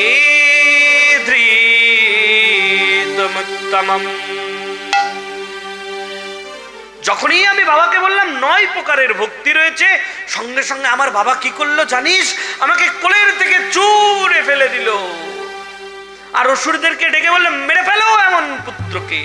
আরে আরে আরে, আমাদের অসুর রূপী চন্দন মনের মধ্যে তোর মতো একটা কাটা বৃক্ষ কেমন করে জন্ম নিল রে? মেরে দাও আমার পুত্রকে। জানিস, আমাকে পাহাড় থেকে ফেলে দিল, আমার মৃত্যু হলো না। আমাকে হাতির পায়ের নিচে দেওয়া হলো, আমার তবুও মৃত্যু হলো না। যখন আমার মৃত্যু হলো না না, তখন কি করেছিল জানিস? আমাকে অন্ধকার কারাগারের মধ্যে আমাকে বন্দি করে রেখে দিল, আমাকে আহার সবকিছু বন্ধ করে দেওয়া হলো। একদিন আমি কারাগারের মধ্যে বসে রয়েছি, আমার মা ভগবতী কয়াদু প্রহরীকে ডেকে কিছু ফল প্রসাদ প্রহরীর হাতে দিয়ে বলল, আমার পুত্র প্রহ্লাদের কাছে গিয়ে এটা দিও, আমার পুত্র যেন এটা গ্রহণ করে। প্রহরী যখন ওই ফলের থালাটা নিয়ে আসছে না, আমার বাবা তখন দেখতে পেয়েছিল। যখন আমার বাবা দেখতে পেল, প্রহরীকে ডেকে বলল, এই কোথায় যাচ্ছিস? বলছে, মহারাজ, আপনার কথা যেরকম ফেলতে পারি না, সেরকম মহারানীর কথাও তো ফেলতে পারি না। মহারানী প্রহ্লাদের জন্য কিছু ফল দিয়েছে। বাবা তখন প্রহরীকে ডেকে ওই ফলের মধ্যে কালকুট বিষ মাখিয়ে দিয়েছিল। বলছে, আমার পুত্রের তো মৃত্যু হলো না, যা এর মধ্যে কালকুট বিষ মাখিয়ে দিলাম, এই কালকুট বিষ পান করলে আমার পুত্রের মৃত্যু হয়ে যাবে। আমি যখন কারাগারের মধ্যে বন্দী হয়ে রয়েছি, প্রহরী যখন আমার কাছে এসে ওই প্রসাদের থালাটা দিল না, আমি মনে মনে চিন্তা করেছিলাম, আমি কতদিন অভুক্ত হয়ে রয়েছি, আমি অনাহারে রয়েছি। আরে শুধু আমি তো অনাহারে নাই, আমি তো শুনেছি যতক্ষণ ভক্ত অনাহারে থাকে ততক্ষণ বলে শ্রীহরিও অনাহারে থাকে। আমি অনাহারে রয়েছি, আমার শ্রীহরিও তো অনাহারে রয়েছে। আমি ওই প্রসাদের থালটা হাতে নিয়ে আমি শ্রীহরিকে স্মরণ করলাম। শ্রীহরি কোথায় তুমি? শ্রীহরি, আগে তুমি প্রসাদ গ্রহণ করো, তারপরে আমি তোমার নিবেদিত প্রসাদ নেব। শ্রীহরি শ্রীহরি ওই কারাগারের মধ্যে এসে না, প্রহ্লাদের হাতের থেকে প্রসাদ নিয়ে শ্রীহরি প্রসাদ গ্রহণ করল। যে প্রসাদের মধ্যে হিরণ্যকশিপুর কালকুট বিষ মাখিয়ে দিয়েছিল না, সেই কালকুট বিষ ভগবানের স্পর্শ পেয়ে ওটা অমৃতে পরিণত হয়ে গেল। আমাকে সমুদ্রের মধ্যে ফেলে দেওয়া হলো। আমাকে যদি এ জগতে কেউ বাঁচাতে পারে আমাকে শ্রীহরি বাঁচাবে। গভীর সমুদ্রের মধ্যে ফেলে দেওয়া হলো, আমি শ্রীহরিকে স্মরণ করলাম, কোথায় শ্রীহরি তুমি? শ্রীহরি কুর্ম রূপ নিয়ে আমায় সমুদ্রের থেকে উদ্ধার করলো। জানিস, আমার পিসি এসেছিল একদিন, যখন আমার কোনো মতে মৃত্যু হলো না, আমার পিসি বাবার কাছে গিয়ে বললো, আরে আমি তোর পুত্রকে মেরে দেব, আমার ব্রহ্মার বর রয়েছে, আমার দেহ আগুনে পুড়বে না। দাদা তুই এক কাজ করিস, একটা কাঠের ঘর বানিয়ে দিস, আমি তোর পুত্রকে কাঠের ঘরের মধ্যে নিয়ে বসে থাকবো, বাইরে থেকে তোরা আগুন দিয়ে দিবি, তোর পুত্র ওই ঘরের মধ্যে জ্বলে পুড়ে ছাই হয়ে যাবে। তাই করা হলো, তাই করা হলো। পিসি আমাকে কোলের মধ্যে নিয়ে বসে থাকলো, আর বাইরে থেকে সবাই ওই ঘরে আগুন দিয়ে দিল। রে, এ জগতে যদি কেউ মারতে পারে না, ওই শ্রীহরি মারতে পারে। যদি কাউকে বাঁচাতে পারে না, ওই শ্রীহরি বাঁচাতে পারে। যে পিসির আমার বর ছিল আগুনে পুড়বে না, যখন আগুন জ্বালিয়ে দেওয়া হলো ঘরের মধ্যে, প্রত্যেকটা আগুনের তাপ আমার গায়ের মধ্যে চন্দনের মতো শীতল হয়ে পড়তে লাগলো, আর ওদিকে আমার পিসি চিৎকার করতে লাগলো, বাঁচাও বাঁচাও বাঁচাও। আমার পিসি তখন ব্রহ্মাকে স্মরণ করলো, হে ব্রহ্মা, তুমি আমাকে মিথ্যা বর দিয়েছিলে, তোমার বর যে আমার কাজে লাগলো না। তখন ব্রহ্মা এসে বলেছিল, আমার বর তোমার সব জায়গায় কাজে লাগবে। যদি তুমি কোনো ভক্তের চরণে অপরাধ করো, ভগবানের ভক্তের চরণে অপরাধ করো, তখন আমার সাধ্য নাই তোমার কর্ম করবে। তুমি তো ভগবানের ভক্তের চরণে অপরাধ করেছো, এখানে আমার আর কিছু করার নাই। হোলিকা, আমার পিসি জ্বলে পুড়ে ছাই হয়ে গেল, আমার মৃত্যু হলো না। ও তাই? বলছে হ্যাঁ রে।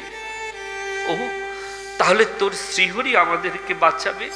বলছে হ্যাঁ রে, শ্রীহরি শুধু আমাদেরকে নয়, শ্রীহরি এই জগৎ সংসারকে বাঁচাবে।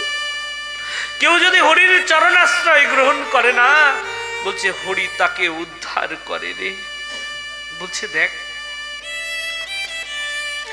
প্রহ্লাদ, তুই তো বলছিস নাম করতে, কিন্তু আমাদের কি বয়স হয়েছে রে? আমরা তো এখনো ছোট, আমরা কেন নাম করব বল? আমাদের বয়স হয়ে যাক, তারপরে আমরা নাম করব। দূর বোকা, এ জগতে কে বলতে পারে বল? তুই বলতে পারবি? তোরা বলতে পারবি? তুই বৃদ্ধ হবি, এমনও তো হতে পারে কালকেও তোর মৃত্যু হতে পারে। এ জগতে না আমি বলতে পারবো, না তুই বলতে পারবি, তুই বৃদ্ধ হবি। তাহলে বলছি শোন, যদি নাম করতে হয় না, তাহলে কখন নাম করতে হয়? ভাগবতে বর্ণন করলেন, কৌমার আচরেতো প্রজ্ঞ ধর্মান ভগবত নিহ দুর্লভং মনুষ্যানং জন্ম ত্রদপো ধ্রুবমর্তদম। যদি নাম গ্রহণ করতে হয়, তাহলে ছোটর থেকেই ভগবানের নাম আশ্রয় গ্রহণ করতে হয়। যদি আশ্রয়ের প্রকৃত সময় থাকে না, তাহলে যেদিন থেকে কথা বলতে শিখেছি না, সেদিন থেকেই ভগবানের নামের কথা বলা উচিত, ভগবানের গুণের কথা বলা উচিত। রে চল না, চল আমরা সবাই মিলে আজকে হরি নামের খেলা খেলি। প্রহ্লাদ কি করলো? আশ্রমে যত ছাত্র ছিল, ওই অসুর বাচ্চাদেরকে নিয়ে প্রহ্লাদ হরি নামের খেলায় মেতে গেল। সেই প্রহ্লাদের সঙ্গে সঙ্গে আমরাও সবাই মিলে কি করব? আমরাও সবাই মিলে হরি নামের খেলা খেলবো। আমরা সবাই মিলে হরি নাম করব, হরি গুণগান করব, যেন আমরাও উদ্ধার হতে পারি। সবাই বলো রাধে রাধে। কৃষ্ণ কৃষ্ণ শুধু শ্রীকৃষ্ণ, কৃষ্ণ বিনা কিছু নাই।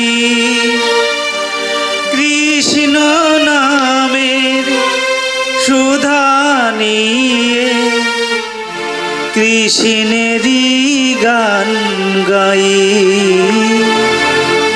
কৃষ্ণেরই গান গাই।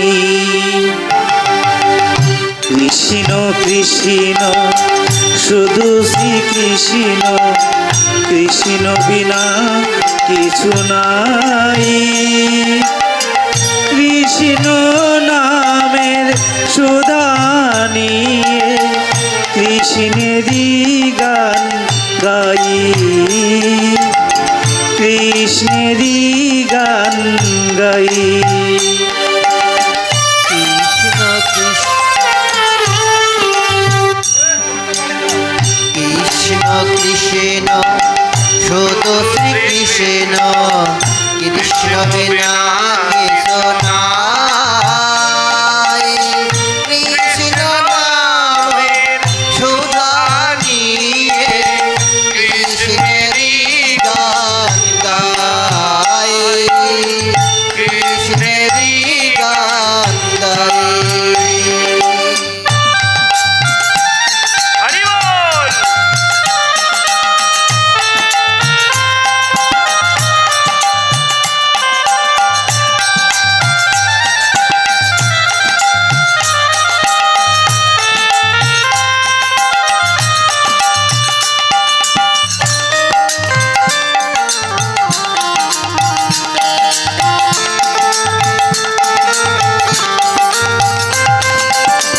নয়নে নয়নে কৃষ্ণ সে রূপ, শয়নে স্বপনে হেরি।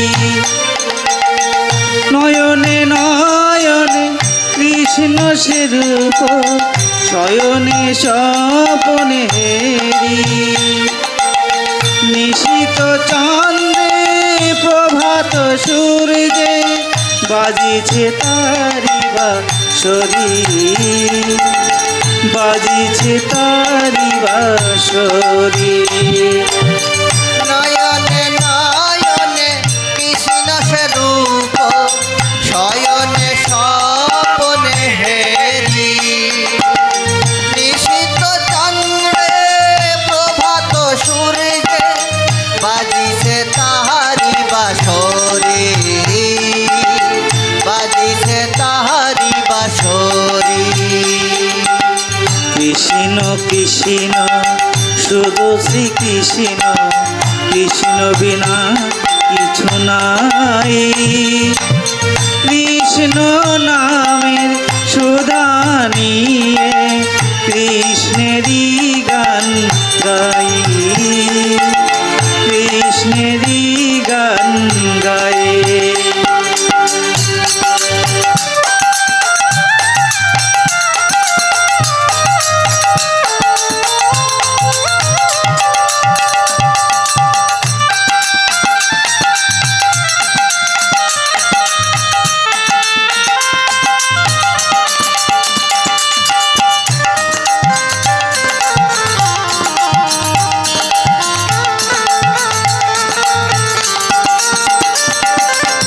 গগনে গগনে কৃষ্ণ সে মূরতি, নয়নে নয়নে হেরি। শৈল চূড়াতে সাগর সলিলে তুমি যে সংখ্যা হারি, তুমি যে সংখ্যা হারি। গগনে গগনে কৃষ্ণ সে মূরতি, নয়নে নয়নে হেরি। শৈল চূড়াতে সাগর সলিলে তুমি যে সংখ্যা হারে, তুমি যে সংখ্যা হারে। কৃষ্ণ কৃষ্ণ শুধু শ্রীকৃষ্ণ, কৃষ্ণ বিনা কিছু নাই। কৃষ্ণ নামের সুধা নিয়ে কৃষ্ণেরই গান গাই, কৃষ্ণেরই গান গাই, কৃষ্ণেরই গান গাই, কৃষ্ণেরই গান গাই। বলো না, সবাই মিলে সবাই মিলে। ঠান্ডা বেশি, ঠান্ডা বেশি। হ্যাঁ, মন্দিরে তো ঠান্ডা ঢুকছে না। হরি বল। ঢুকছে? হ্যাঁ, তাহলে স্যালেন্ডার, সবাই স্যালেন্ডার করতে হবে। কার কাছে? গোবিন্দের কাছে। সবাই মিলে দুই বাহু তুলে বলুন, আর জোরে রাধে রাধে, प्यार से बोलो, রাধে রাধে, प्रेम से बोलो ना, जय जय श्री राधे। যখন সবাইকে নিয়ে নাম করছে না, এমন সময় কি হয়েছে, গুরু ষণ্ডর অমর্ক চলে এসেছে।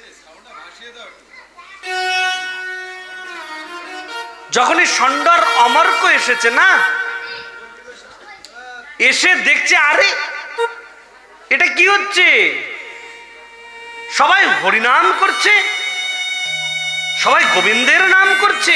আরে আরে আরে, যদি মহারাজ জানতে পারে না তাহলে আমাদেরকে গর্দান নিয়ে নেবে। তাহলে এত সবাই মিলে গান করছে না, তাহলে একজন একজন করে তো বন্ধ করা যাবে না। কি করা যায়? বলছে তাহলে মেন সুইচটা বন্ধ করে দিই। মেন সুইচ বোঝেন তো? এই মন্দিরে যদি আলো বন্ধ করতে হয় না, এক একটা সুইচ বন্ধ করতে হবে। আর যদি মিটার থেকে একবারে নামিয়ে দিই, বলছে সব বন্ধ হয়ে যাবে। তাহলে মেন সুইচ কে? মেন সুইচ হচ্ছে প্রহ্লাদ। তাহলে একবারে গিয়ে প্রহ্লাদের গান বন্ধ করে দিই, তাহলে সবাই চুপ হয়ে যাবে।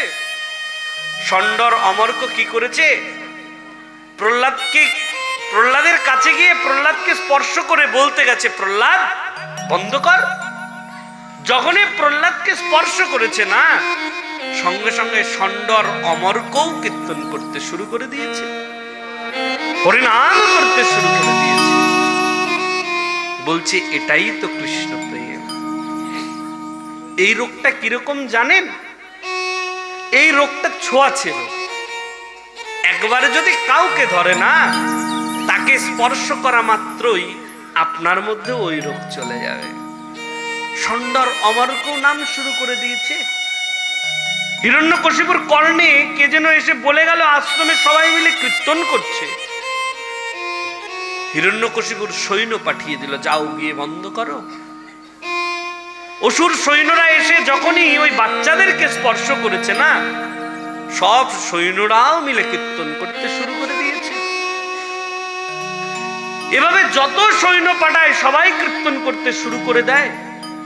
আস্তে আস্তে রাজপ্রাসাদের মধ্যে যত সৈন্য ছিল সব খালি হয়ে গেল। হিরণ্যকশিপুর মনে মনে চিন্তা করছে, আরে সবাইকে পাঠালাম, কেউ ফিরে আসলো না, কি ব্যাপার? হিরণ্যকশিপু নিজে চলে আসলেন। এসে দেখছে, আরে বাপরে বাপ, সবাই মিলে হরিনাম করছে, কি ব্যাপার? বুদ্ধিমান তো, একটু বিচার করে দেখলেন, ও বুঝতে পেরেছি, এটা ছোঁয়াচে রোগ।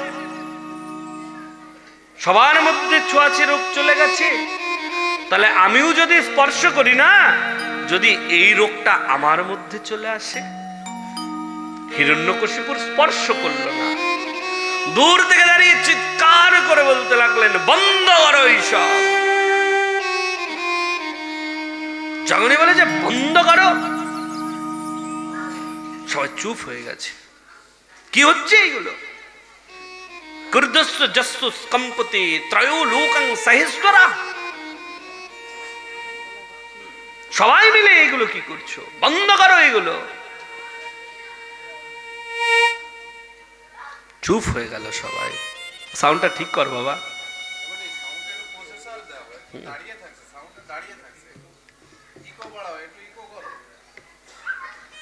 যখনই বলে যে বন্ধ করো না, সবাই চুপ করে হরিনাম করা বন্ধ করে দিল।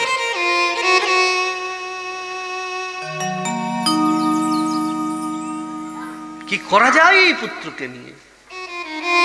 মন্ত্রী বর্গ যারা যারা ছিলেন সবাই মিলে হিরণ্যকশিপুরকে একটা বুদ্ধি দিল। মহারাজ, কি হয়েছে জানেন মহারাজ?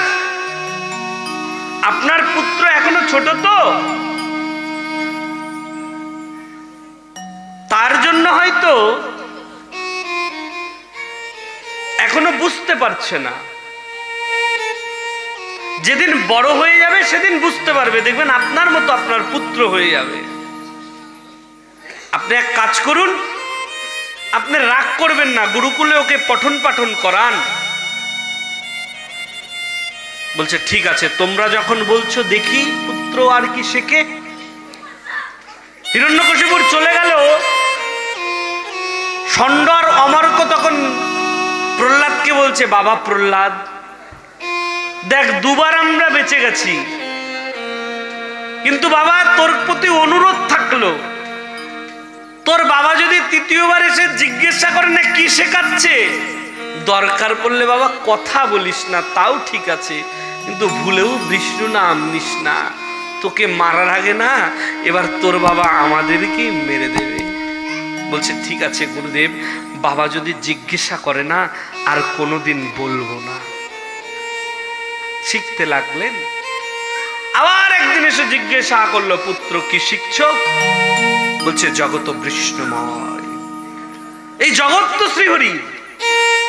যখনই বলেছে না জগৎ শ্রীহরির, আরে এই জগৎ যদি শ্রীহরির হয়ে থাকবে তাহলে আমায় বল দেখি, এই যে সামনে যে স্তম্ভটা দেখা যাচ্ছে না, এর মধ্যেও শ্রীহরি রয়েছে। ন কেবলং মে ভবতস্ত্ব রাজন সবাই বলং বলিনং চাপরেশম। তুই বল দেখি এর মধ্যেও তো শ্রীহরি রয়েছে। আরে বাবা, শ্রীহরি এই জগতে সর্বত্র রয়েছে বাবা, কিন্তু তাকে চেনার জন্য না, তাকে দেখার জন্য না, একটা নয়ন লাগে বাবা। তোমার তো সেই নয়ন নাই। ককশ্রো যদি সর্বত্র কস্মাদ স্তম্ভেন দৃশ্যতে। আমি তো এই স্তম্ভের মধ্যে আমার শ্রীহরিকে দেখতে পাচ্ছি। যখনই বলেছে না স্তম্ভের মধ্যে দেখতে পাচ্ছি, সঙ্গে সঙ্গে হিরণ্যকশিপুর কি করেছে, ওই স্তম্ভের মধ্যে গিয়ে প্রহার করে দিয়েছে। যখনই স্তম্ভের মধ্যে প্রহার করেছে না, ওই স্তম্ভের থেকে বিশাল গর্জনা করতে লাগলো। এত গর্জন, এত বিকট শব্দ, হিরণ্যকশিপুর নিজে ভয় পেয়ে গেল। আরে এই ফটিক স্তম্ভর থেকে শব্দ। সঙ্গে সঙ্গে ওই ফটিক স্তম্ভ চুরমার করে ভগবান প্রকট হয়ে গেলেন। ভগবানের রূপ কিরকম? সসত্তমেনং পরিতরহ প্রস্ফোনং স্তম্ভেনা মধ্যানুদৃশ্যতে। মধ্যানুদৃশ্যতে ভগবানের রূপটা কিরকম? স্তম্ভের থেকে ভগবান প্রকট হয়ে গেলেন। নাহং মৃগো নাপি নরো বিচিত্র মহু ক্রিমিতন্ন মৃগেন্দ্র রূপম।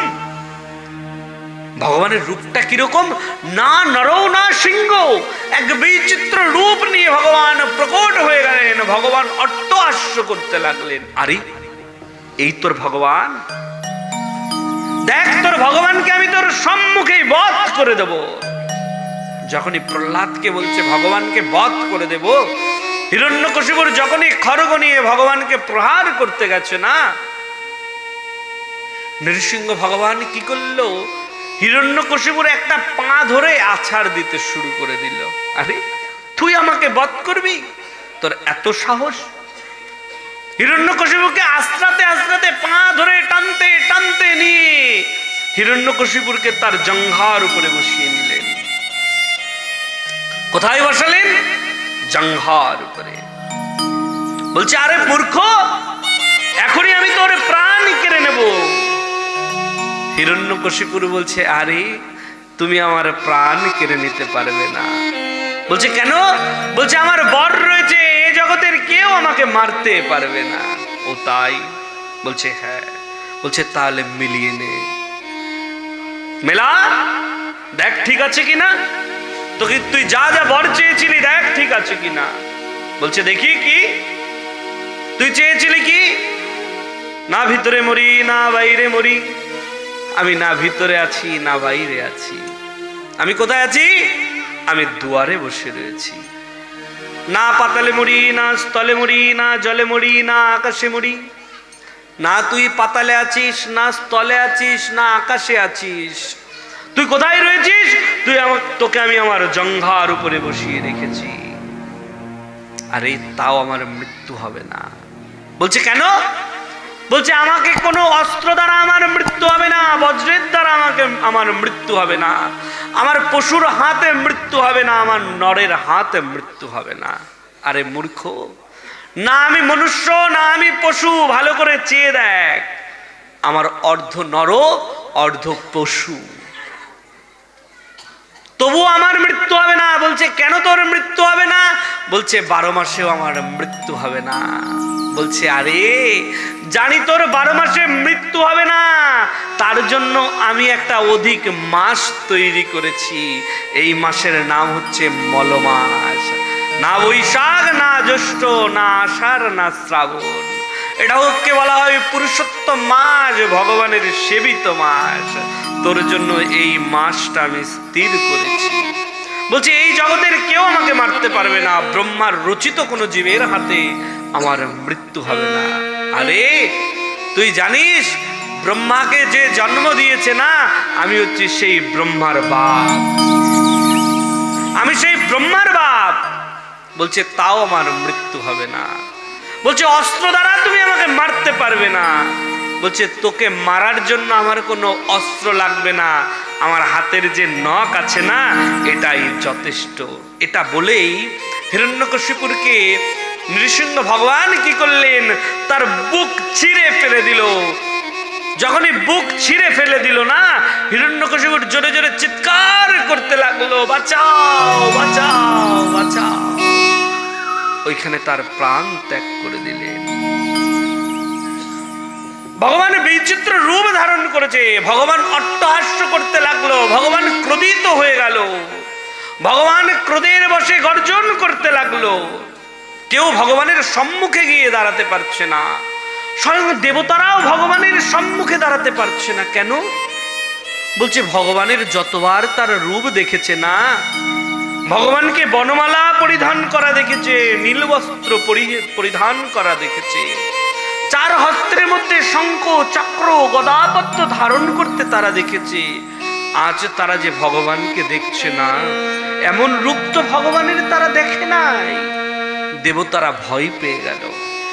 দেবতারা তখন সবাই মিলে লক্ষ্মী ঠাকুরানীকে পাঠিয়ে দিল, হে লক্ষ্মী, যদি ভগবানের ক্রোধকে কেউ শান্ত করতে পারে না, একমাত্র তুমিই পারো ভগবানের ক্রোধকে শান্ত করতে। লক্ষ্মী ঠাকুরানী যখনই গিয়ে একটা কথা বলতে গেছে, শোনো, ভগবান গর্জনা করে উঠল।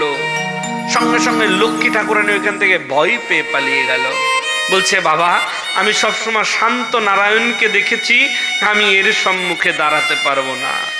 লক্ষ্মী ঠাকুরানী ভয় পেয়ে গেল। দেবতারা এখন কি করবে? সব দেবতারা মিলে দেবাদিদেব মহাদেবের কাছে গেল, হে মহাদেব, আপনি বলুন না ভগবানের ক্রোধ কিরকম করে শান্ত হয়। বলছে দেখো, যার জন্য ভগবানের আশা না, একমাত্র সেই পারে ভগবানকে শান্ত করতে। যাও, তোমরা প্রহ্লাদকে পাঠিয়ে দাও। ভগবানের ওরকম রূপ দেখে না, ভগবানের ওরকম ক্রোধ দেখে না, প্রহ্লাদ ভয় পেয়ে গেল। প্রহ্লাদ ভয় পেয়ে ভগবতী মা কয়াদুর সম্মুখে গিয়ে যখন দাঁড়ালো, ভগবতী কয়াদু প্রহ্লাদের মাথায় হাত বোলাতে লাগলো। আর ভগবান তাকিয়ে তাকিয়ে দেখছে, আরে প্রহ্লাদকে আদর করছে মা। কয়াদু প্রহ্লাদকে বলছে, বাবা তুমি ভয় পেও না বাবা। কিসের ভয়? আমি তো আছি বাবা। ভগবানের মনের মধ্যে না লোভ হয়ে গেল। যখন মা প্রহ্লাদকে আদর করলো না, তখন ভগবানের লোভ হয়ে গেল। আরে প্রহ্লাদ, এমন করে বুঝি মা আদর করে? এমন করে মা আদর করে? আমি তো আগে কোনোদিন দেখি নাই রে। যা, ভগবানের মনের ইচ্ছা হয়ে গেল, যা প্রহ্লাদ, তোকে দেখে আজকে আমার লোভ হয়ে গেল। আমি আজকে ফটিক স্তম্ভ ভেদ করে এসেছি, কোনো সময় বরাহ রূপে এসেছি, কুরুম রূপে এসেছি। যা প্রহ্লাদ, আমার লোভ হয়েছে, আমি কথা দিলাম আমি এরপরে যতবার ধরাধামে আসবো না, আমি আর ওই ফটিক স্তম্ভ টম্ব ভেদ করে আসবো না, আমি মাতৃ গর্ভ দিয়ে আসবো, আমিও মায়ের আদর খাবো রে প্রহ্লাদ। তাই ভগবান যতবার এসেছে না, মাতৃ গর্ভ দিয়েই এসেছে। রামচন্দ্র রূপে তিনি যখন আবির্ভাব হলেন, মায়ের হাত ধরে এসেছিলেন। দাপরে তিনি যখন কৃষ্ণ রূপে আসলেন, তখনও তিনি মায়ের হাত ধরেই আসলেন। কলির যুগ অবতার কৃষ্ণ চৈতন্য গৌরচন্দ্র, তিনিও যখন এসেছিলেন না, ওই মায়ের হাত ধরেই এসেছিলেন। দেবতারা সবাই মিলে প্রহ্লাদের কাছে গিয়ে বলছে, প্রহ্লাদ, আমরা ওই ঠাকুরকে, ওই ভগবানকে শান্ত করতে পারবো না প্রহ্লাদ, তুমি গিয়ে তোমার ভগবানকে তুমি শান্ত করো প্রহ্লাদ। প্রহ্লাদ ভগবানের কাছে গিয়ে না, প্রহ্লাদ ভগবানের স্তুতি করতে লাগলো। ব্রহ্মোদয় সুরগণ সুররাজ হিত্বাব, স্তুতি করছেন। যখনই ভগবানের স্তুতি করতে লাগলো, ভগবানের ক্রোধ আস্তে আস্তে শান্ত হয়ে গেল। আরে প্রহ্লাদ, আয় এদিকে আয়, আয় প্রহ্লাদ এদিকে আয়। ভগবান প্রহ্লাদকে কাছে নিয়ে না, প্রহ্লাদকে নিজের কোলের উপর বসিয়ে, ভগবান তো নিঃসঙ্গ রূপ ধারণ করেছিল না।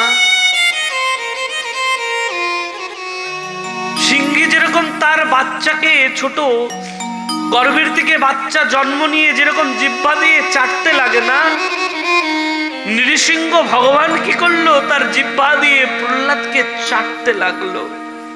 মনে হচ্ছে ভগবান ভক্তের রস আস্বাদন করছে, ভগবান ভক্তের রস আস্বাদন করছে।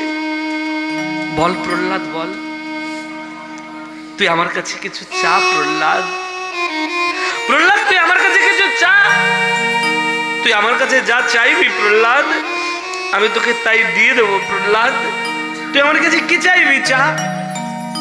প্রহ্লাদ বলছে, ভগবান, আমি তোমার কাছে কিছু চাই না ভগবান,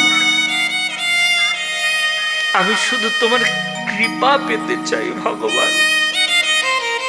তুমি আমায় কৃপা করো ভগবান, আমি যেন সারা জীবন ধরে বদন দিয়ে তোমার নাম করতে পারি ভগবান। আমি তোমার কাছে আর কিছু চাই না।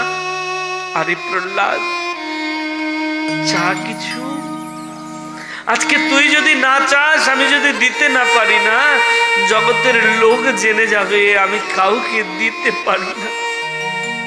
ভগবান, তুমি এতবার করে বলছো, একটা জিনিস চাইবো ভগবান, চা প্রহ্লাদ।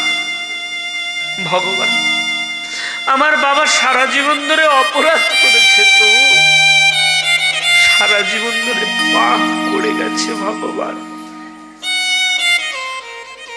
তুমি কৃপা করে না আমার বাবার সব পাপটাকে মোচন করে দিয়ে তোমার চরণে স্থান দিও ভগবান।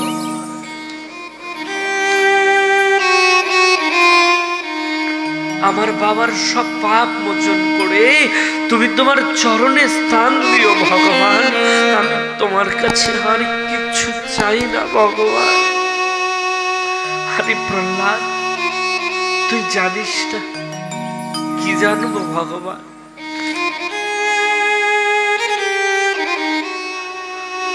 প্রহ্লাদ,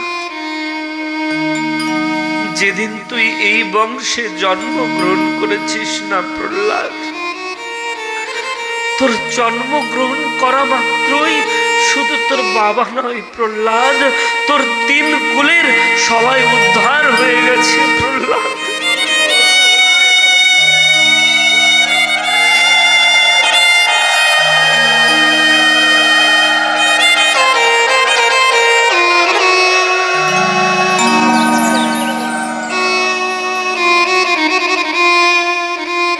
জন্ম না মাত্রই সবার উদ্ধার হয়ে গেছে প্রহ্লাদ।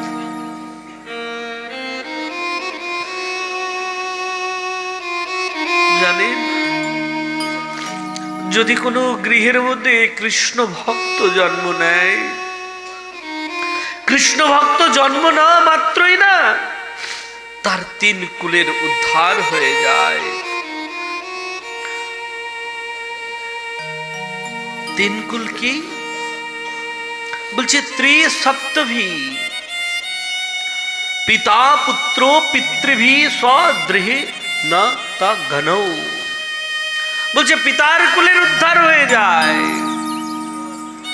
মাতৃকুলের উদ্ধার হয়ে যায়, আর নিজের শ্বশুরালয়ের কুল উদ্ধার হয়ে যায় কৃষ্ণ ভক্ত জন্ম না মাত্রই। আমরা বুঝি না বাবা, আমরা তো বৈষ্ণব দেখলে সমাদর করতে জানি না। বৈষ্ণব কি জিনিস আমরা তাই তো বুঝলাম না, জানি না। বলছে ধারয়ন্তি ন যে মালায়ং হইতু কায় পাপবুদ্ধয় নরকানো নিবন্তে রগদায় কোপাগ্নিনা হরে। আরে যে বৈষ্ণব হয়েছে, যার কণ্ঠে তুলসী মালা রয়েছে, দাদার সঙ্গে তিলক রয়েছে না, যমরাজ তাকে এই ধরাধাম থেকে নিতে পারে না, যম পর্যন্ত তাকে এই ধাম থেকে নিতে পারে না। তাকে যদি এই ধাম থেকে কেউ নিতে পারে না, যমের দূত দূর থেকে এসে ভয়ে পালিয়ে যায়, আরে বাবা একে নিতে পারবো না আমরা, তাহলে অমর হয়ে গেল। বলছে না না, অমর হয়ে যায় নাই। যার কণ্ঠে তুলসী মালা রয়েছে, দাদার সঙ্গে তিলক রয়েছে, এ তো ভগবানের ভক্ত রে। যদি ধরাধাম থেকে তাকে কেউ নিতে পারে না, স্বয়ং গোবিন্দ এসে তার ভক্তকে সঙ্গে করে নিয়ে যায়। স্বয়ং গোবিন্দ তার ভক্তকে সঙ্গে করে বৈকুণ্ঠে নিয়ে যায়।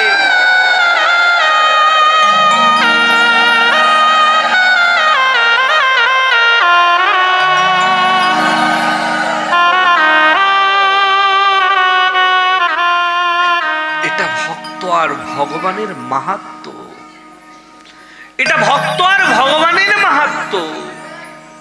আমরা তো বুঝি না, আমরা তো জানি না। করো না, আশ্রয় গ্রহণ তো করো, আশ্রয় গ্রহণ করে তুমি জপ করো। যখন তুমি জপ করবে না, যখন তুমি ভগবানকে স্মরণ করবে না, দেখবে একদিন নিশ্চয়ই তোমার কৃপা হয়ে যাবে, একদিন তোমার কৃপা হবেই হবে।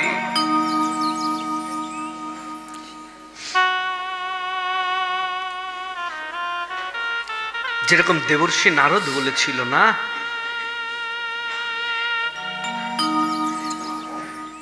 যে আমি জপ করতে করতে দাসী পুত্রের থেকে দেবর্ষি নারদ হয়ে গেলাম।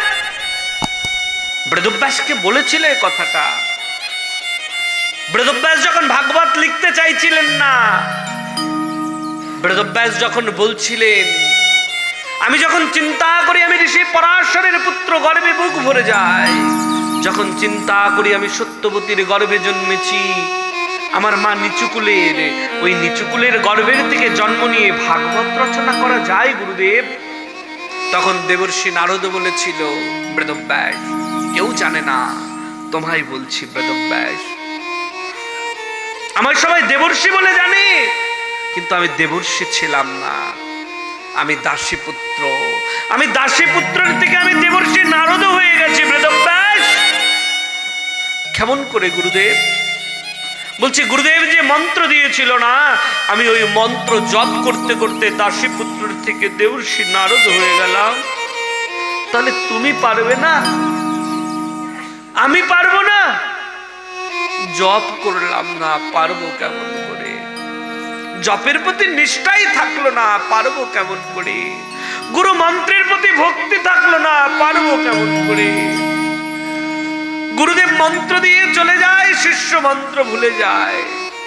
আরে এই জগতের অমূল্য ধন গুরুদেব তোমায় দিয়ে গেল, সেটা তুমি রাখতে পারলে না,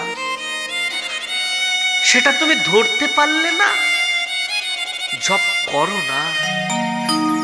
রসগোল্লা তো মুখেই দিলে না, তাহলে বুঝবে কেমন করে রসগোল্লা মিষ্টি না তেতো? যদি রসগোল্লার স্বাদ নিতে হয় তাহলে ওটাকে গ্রহণ করতে হবে। তাহলে গুরু মন্ত্রের থেকে ফল পেতে গেলে, কৃষ্ণ নামের থেকে ফল পেতে গেলে তোমাকে বাবা জপ করতে হবে। তুমি জপ করো, দেখবে একদিন ঠিক তোমার সাধন হয়ে যাবে, ঠিক তোমার ভজন হয়ে যাবে, ঠিক তোমার গৌরাঙ্গ কৃপা হয়ে যাবে।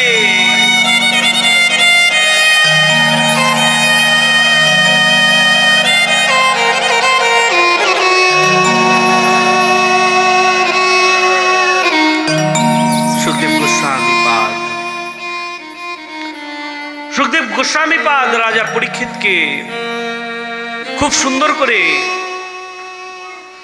ভগবান নৃসিংহ ভগবানের আবির্ভাব লীলা শ্রবণ করালেন, ভক্ত প্রহ্লাদের লীলা শ্রবণ করালেন।